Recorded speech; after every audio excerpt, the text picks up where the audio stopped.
Nah, untuk mencapai hal itu mungkin yang pertama kita melihat dulu gitu Bapak Ibu ya. Jadi tadi sudah disampaikan bahwa pengelolaan dana BOSP ini ada 3 regulasi yang mengatur paling tidak. Jadi yang pertama tentang PMK 204, ini Peraturan Menteri Keuangan tentang pengelolaan BAK non-fisik. Di mana di dalamnya ini bicara tentang mekanisme perencanaan, pengalokasian, termasuk syarat penyaluran, pengembalian dana. Lalu ada Permendikbudristek nomor 63 tahun 2022 tentang Juknisbos. Di sini banyak bicara tentang cut-off datanya, syarat kriteria sekolah yang bisa menerima, bisa dimanfaatkan untuk apa saja, termasuk syarat penyaluran. Dan yang terakhir itu Permendagri nomor 3 tahun 2023 tentang pengelolaan dana BOSP pada pemerintah daerah. Tadi sudah dijelaskan dengan sangat jelas begitu ya, bahwa dana BOSP ini merupakan bagian dari APBD begitu ya, melalui mekanisme transfer daerah. Sehingga tentunya kaidah-kaidahnya juga mengikuti dengan penganggaran yang ada di daerah. Nah, di Permendagri nomor 3 ini mengatur perencanaan penganggaran dana BOSP di daerah, pelaksanaan dan penata usahanya, termasuk pelaporan dan pertanggungjawabannya. Lanjut. Nah, satu hal lagi ingin meng-highlight yang tadi disampaikan, bahwa dalam konteks perencanaan itu seharusnya perencanaan yang ada di dalam RKAS itu menggunakan lini masa yang sama dengan penyusunan anggaran daerah. Jadi kalau di daerah saat ini mungkin banyak yang di fase KUA PPAS. Nah, intinya di sekolah itu seharusnya itu juga menggunakan lini masa yang sama Bapak Ibu, supaya selaras antara apa yang ada di APBD dan apa yang ada di dalam anggaran sekolah. Nah, ada beberapa hal yang mungkin ingin kami highlight jika perencanaan Sadik itu sejalan dengan perencanaan daerah. Tentunya kalau misalnya ini sudah selaras, maka angka perencanaannya itu tidak perlu lagi menggunakan angka proyeksi. Jadi mungkin selama ini proses perencanaan yang terjadi karena tidak ada inputan dari sekolah, dari Pemda akan mencoba menggunakan pendekatan alokasi tahun sebelumnya. Nah, akan tetapi dengan hal tersebut bisa jadi akan ada ketidaksesuaian. Karena apa yang dibutuhkan sekolah di tahun lalu bisa jadi berbeda dengan apa yang dibutuhkan di tahun ini atau tahun depan. Karena dinamika yang terjadi di sekolah tentunya terjadi juga. Lalu harapannya dengan perencanaan yang selaras ini, pengesahan perencanaan sekolah ini bisa berbarengan dengan APBD gitu ya. Jadi tidak ada meminimalisir penyesuaian akibat penyusunan RKAS pada pergeseran anggaran. Termasuk ada potensi juga jika sekolah itu tidak menyusun perencanaan T-1, ternyata kebutuhannya berbeda, maka akan dibutuhkan pergeseran gitu ya pada tahun anggaran. Nah, tadi sudah disampaikan oleh Pak Ihsan bahwa sebenarnya sudah diberikan kelonggaran yang luar biasa gitu ya untuk pendidikan dan kesehatan. Nah, akan tetapi untuk bisa menghasilkan pelaksanaan anggaran yang baik, tentu perencanaan ini sebaiknya kita perlu melakukan sesuai kaidah yang ada, dilakukan pada T-1. Sehingga baik sekolah maupun Pemda bisa selaras begitu. Bisa jadi apa yang dianggarkan oleh sekolah itu akan butuh juga di topping up atau dioptimalkan lagi atau ditingkatkan lagi melalui anggaran Pemda. Nah, sehingga dengan perencanaan T-1 ini, maka perencanaan yang menggunakan anggaran BOS maupun yang anggaran Pemda sendiri itu bisa jauh lebih selaras. Jadi ini mungkin hal pertama yang kami ingin mengingatkan, bahwa dari segi peraturan tadi sudah disampaikan, lini masanya itu seharusnya sama antara sekolah atau satuan pendidikan dengan pemerintah daerah. Terus lanjut. Nah, selain itu Bapak Ibu tadi sudah disampaikan bahwa sinergitas ini dilakukan. Jadi kami di pusat juga melakukan gotong royong, kita kerjasama dengan antar kementerian yang mengelola, Kemendagri, Kemendikbud dengan Kementerian Keuangan, dan alhamdulillah ini support dari Kemendagri luar biasa. Jadi dari aspek regulasi saat ini payungnya sudah ada semua, bahwa perencanaan dan penganggaran daerah itu dilakukan pada T-1.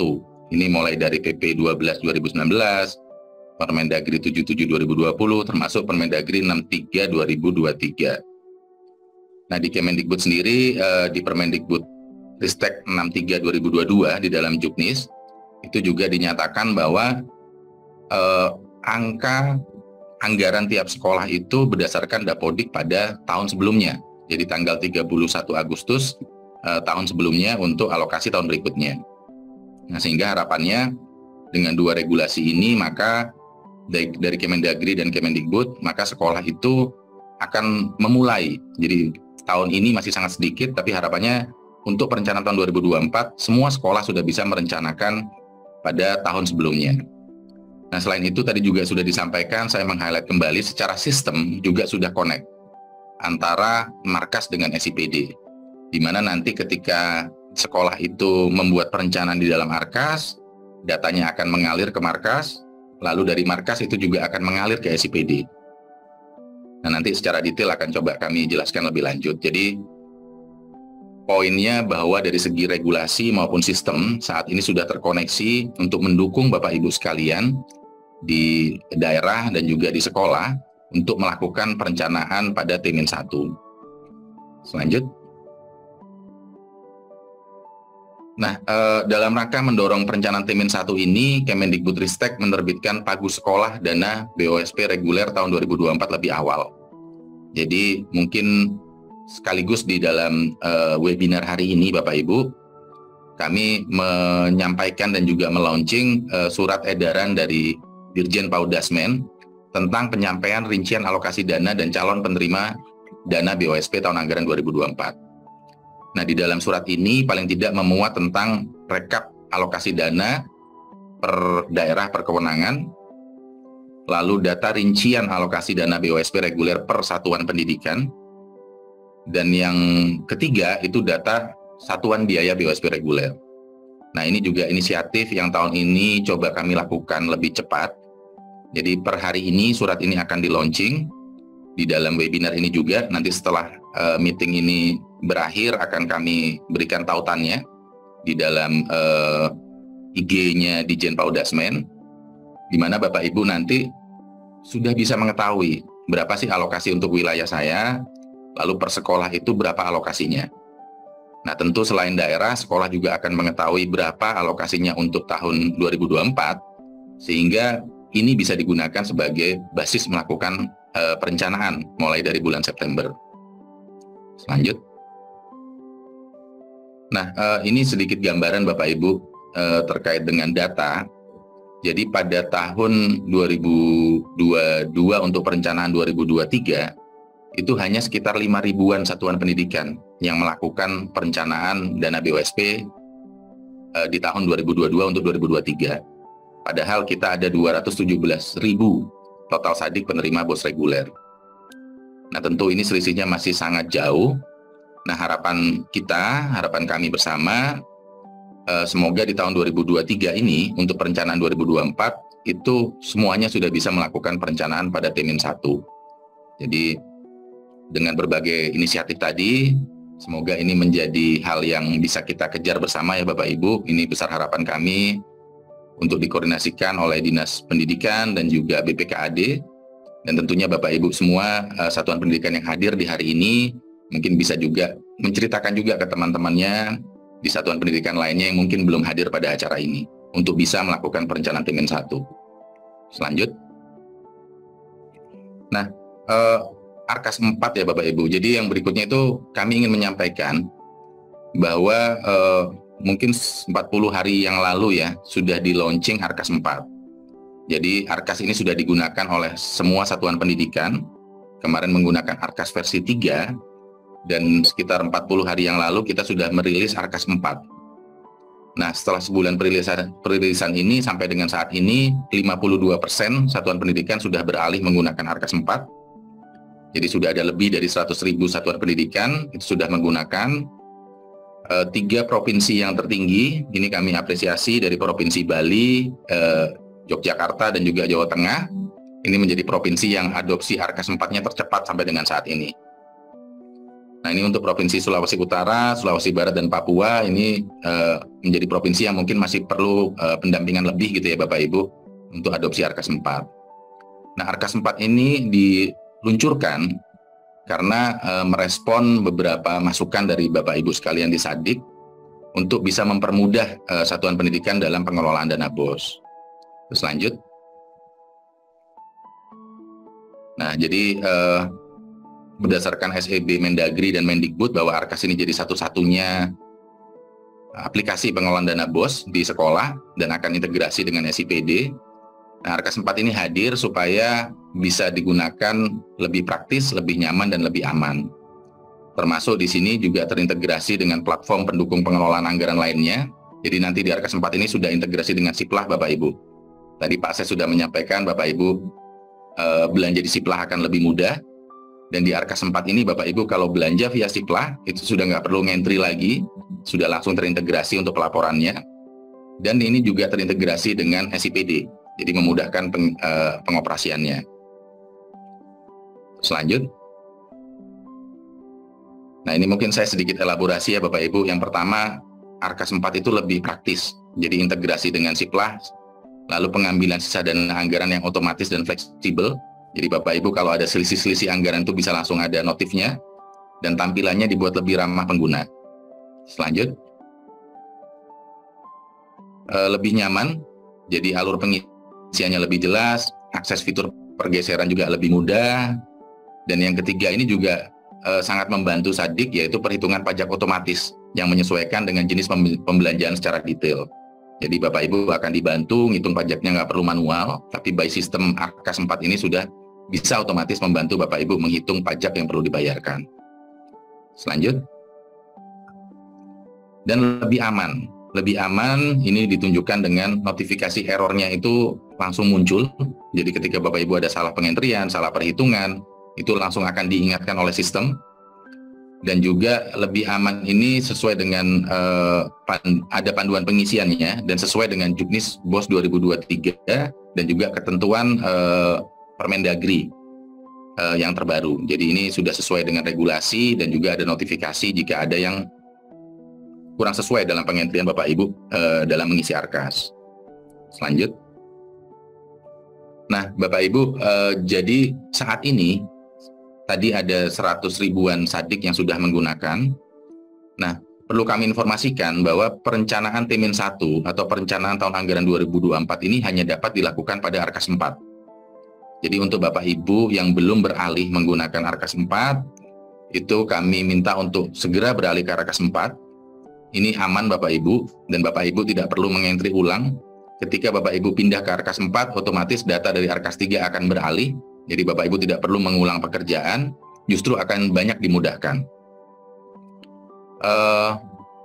Lalu yang lainnya lagi, untuk BOP itu baru akan dimulai pada bulan November 2023. Jadi ini BOS dulu yang start, nanti BOP akan dimulai pada bulan November 2023.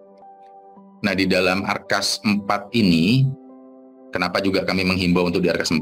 Jadi perencanaan ini hanya dilakukan di Arkas 4. Yang pertama, Bapak Ibu di Sadik ini bisa mengetahui alokasi 2024. Itu melalui Arkas 4. Jadi nanti dinas akan mendapatkan data melalui markasnya, dan dari markas akan dikirimkan data ke Arkas tentang alokasinya. Jadi Bapak Ibu kalau beralih ke Arkas 4 nanti akan bisa mengetahui mungkin per hari ini atau besok alokasi yang akan didapatkan untuk tahun 2024. Lalu yang kedua, menu untuk perencanaan 2024 itu juga hanya ada di Arkas 4. Jadi ini kami sekali lagi mengingatkan Bapak Ibu yang belum beralih ke Arkas 4 untuk bisa segera beralih untuk mendapatkan berbagai fungsi dan kemudahan termasuk untuk perencanaan T-1 ini. Selanjut. Nah, bagaimana langkah-langkah penyusunan Arkas pada T-1? Lanjut saja. Nah, paling tidak ada 4 langkah mudah Bapak Ibu. Jadi yang pertama, di dalam Arkas 4, ini untuk Bapak Ibu yang mungkin sudah menggunakan, yang belum menggunakan mungkin bisa melihat dulu begitu ya.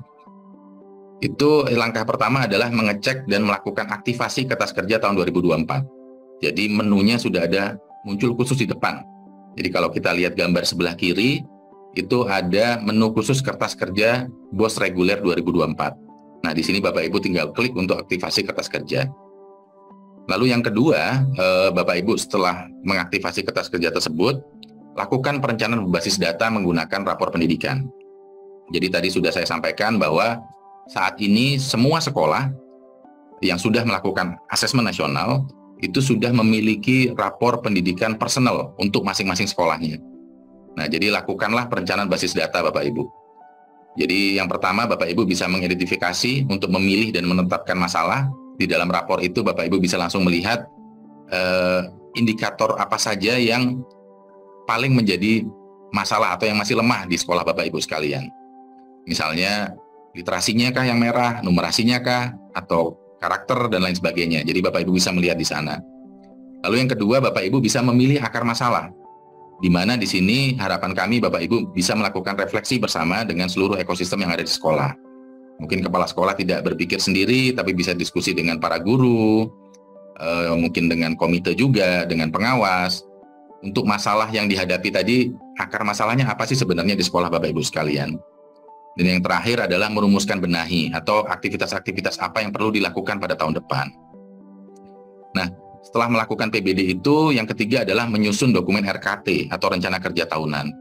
RKT ini adalah dokumen perencanaan yang memuat informasi program dan kegiatan satuan pendidikan untuk 1 tahun anggaran, baik yang membutuhkan anggaran atau tidak. Jadi ketika Bapak Ibu melihat permasalahan yang ada di sekolah Bapak Ibu akan menulis apa yang perlu dilakukan setahun ke depan, yang menjadi prioritas. Di mana di dalamnya mungkin ada yang membutuhkan anggaran, mungkin ada yang tidak. Misalnya, kalau Bapak Ibu membuat inisiatifnya adalah membuat peraturan di tingkat sekolah, misalnya mewajibkan guru melakukan pertemuan rutin komunitas belajar untuk mendiskusikan tentang kurikulum gitu. Nah, tentu kalau itu mungkin tidak perlu anggaran karena hanya menerbitkan surat edaran. Atau mungkin hal-hal lainnya meminta guru untuk rutin belajar pada platform Merdeka Mengajar dengan materi ABCDE. Nah, itu bisa jadi juga tidak membutuhkan anggaran. Tapi hal yang lainnya bisa jadi ada yang tidak. Jadi setelah melakukan IRB tadi, identifikasi refleksi benahi, nah Bapak Ibu itu menyusun dokumen RKT untuk tahu arah apa yang dilakukan ke depan. Nah, langkah yang keempat itu menyusun perencanaan pada kertas kerja RKS 4. Jadi sesuai dengan RKT tadi, Bapak Ibu bisa menuangkan kebutuhan satuan pendidikan dan mengajukan kertas kerja pengesahan kertas kerja menjadi RKAS.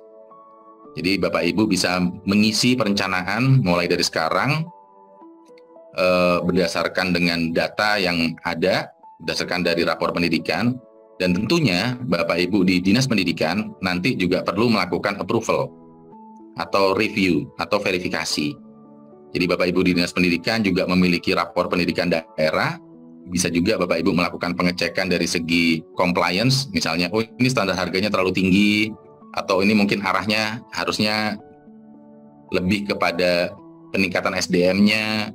Nah, sehingga ini perlu sinergitas antara dinas dan juga Pemda untuk mewujudkan perencanaan yang lebih baik dengan perencanaan Timin 1 ini. Selanjut. Nah, jadi yang terakhir Bapak Ibu, ini mungkin call to action kita semua, ini yang perlu kita lakukan bersama. Jadi yang pertama, mari kita mulai langkah pembenahan yang sesuai kebutuhan, peningkatan kualitas pembelajaran siswa dengan rapor pendidikan. Tadi ya, identifikasi refleksi benahi. Dan yang kedua, mari kita mulai pembiasaan baru dengan melakukan perencanaan pada Timin 1. Jadi perencanaan itu adalah kunci keberhasilan pelaksanaan Bapak Ibu. Tidak mungkin kalau perencanaannya tidak baik, pelaksanaannya akan baik. Sehingga kita mulai biasakan, kita lakukan perencanaan pada Timin 1, mulai dari sekarang sampai dengan penetapan APBD. Dan yang terakhir, ini mari kita mulai beralih ke RKS 4 untuk tata kelola dana BOSP yang lebih praktis, nyaman, dan aman. Mungkin itu paparan dari saya, Bapak Ibu. Mungkin saya akhiri dulu sesi saya. Wabillahi taufiq wal hidayah. Terima kasih. Wassalamualaikum warahmatullahi wabarakatuh.